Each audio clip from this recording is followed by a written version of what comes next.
ఇటీవల గవర్నమెంట్ మేము ఒక నిర్ణయం చేశాం.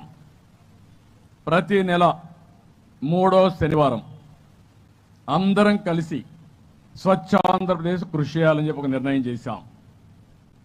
3వ శనివారం ఏ ఆఫీసు పనిచేయక్కర్లేదు, ఏ పిల్లలు చదువుకోవాల్సిన పని లేదు. అదే మరి మీరు కూడా వ్యాపారాలు చేసేవాళ్ళు కూడా ఆ రోజు కొంచెం వ్యాపారం తగ్గించుకొని స్వచ్ఛ ఆంధ్రప్రదేశ్ పైన శ్రద్ధ పెట్టండి. అందరం శ్రద్ధ పెడదాం. ఒకే ధ్యేయం, ఒకే ఆలోచన, ఆంధ్రప్రదేశ్ని స్వచ్ఛ ఆంధ్రప్రదేశ్గా తయారు చేసి భవిష్యత్తులో అది ఒక లెగసీగా తయారు చేసే వరకు దీనికి మనం ప్రాధాన్యత ఇవ్వాల్సిన అవసరం ఉంది.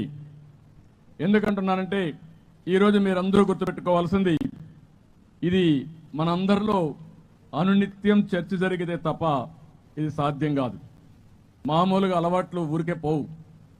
అందుకే మన పెద్దలు చెప్తారు, కొన్ని జనరేషన్స్ కష్టపడితే తప్ప మన అలవాట్లు కూడా మార్చుకునే పరిస్థితి ఉండదు.